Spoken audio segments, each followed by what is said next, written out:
We join you from a community just beginning to process a great tragedy that unfolded here this morning.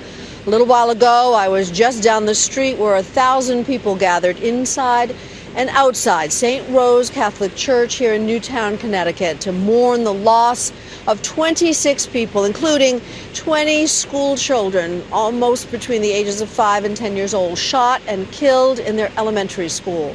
Classrooms this morning.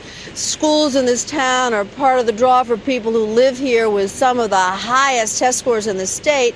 It's the kind of place parents move to for the sake of their children's school.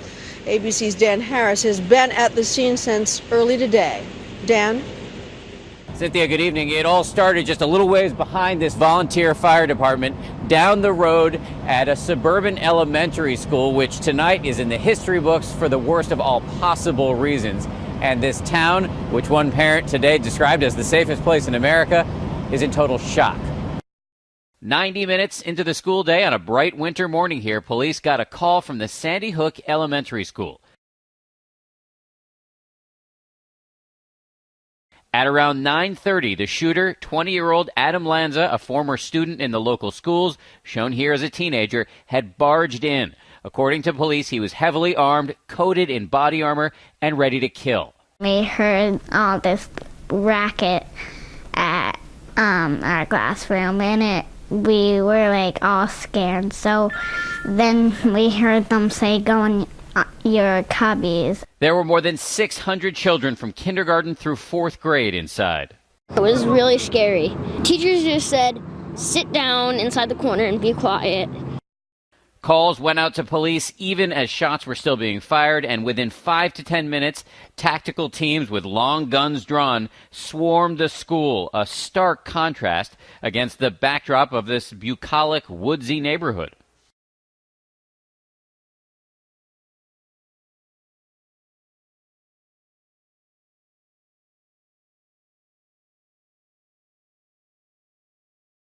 Petrified, students and teachers looked for safe places to hide, one teacher locking her children in a bathroom as police combed the building looking for the shooter. Newtown police, immediately upon arrival, entered the school and began a complete active shooter search of the building.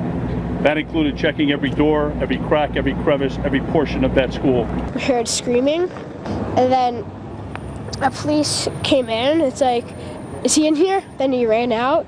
8-year-old Alexis Wasick was in her 3rd grade classroom at the time.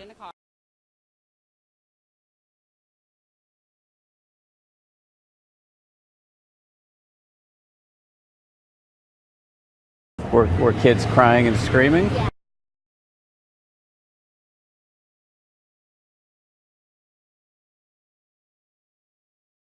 Teachers led the students single file from the schoolhouse to a nearby fire station.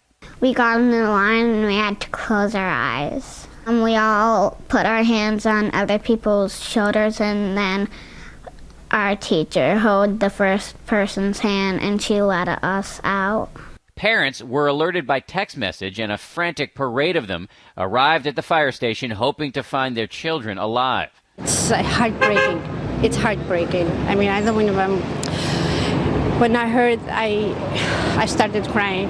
Alexis's parents were among the lucky. Her mom says when she arrived at the firehouse, Alexis was already with her father. He had her in his arms and, and crying. And so she just goes, "Mama, I'm okay. I'm here." The rampage and the evacuation all happened in a flash, but we wouldn't know the full scope of the horror for hours.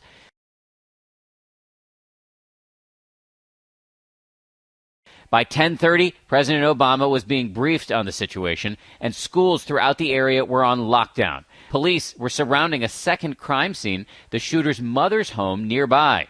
At around noon, the horrifying numbers were announced. ABC News learned that Lanza had killed 27 people, most of them children.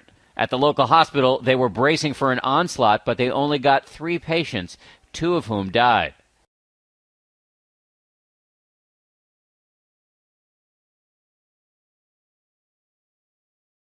At the firehouse, where students were still gathered waiting for their parents, we met another mother whose children go to a nearby school. She told us she was here to support her friends and to put off picking up her own children because she didn't want to tell them about this massacre.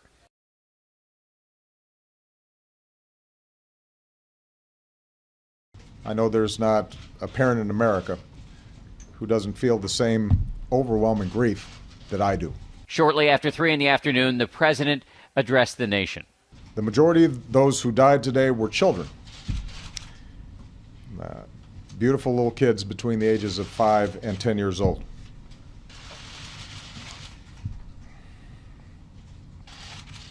Among the fallen were also teachers, men and women who devoted their lives to helping our children fulfill their dreams.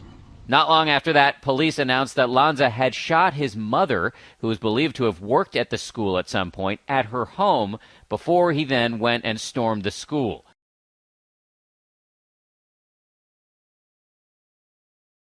Tonight at the Capitol building in Washington, flags lowered to half-staff. While back in Newtown, true to the grim and all too familiar script of these mass shootings, a candlelight vigil. All day long as we watch the drama unfold here, adding to the shock in this community, the fact that this is such an unlikely venue for violence. A small, sleepy town with a population of fewer than 30,000, the kind of bucolic New England place where people move precisely for the schools and the safety. It's like, should I be pinched to see if it really is real? And it's just heart-wrenching. Feels like a dream and a bad dream. It's a nightmare. And for those lucky enough to be reunited with their children tonight, a wake-up call. And you count your blessings every day for what you have. Alexis, I'm really glad you're okay. I'm really glad you're okay. You're pretty tough. You're pretty tough. She is a great kid, and she's had a very tough day. And tonight, ABC News has learned that the FBI is interviewing friends and family of the gunman, not only here in Connecticut, but also in New Jersey and in Massachusetts, as they try to go about answering the big burning question: why? What was his motive?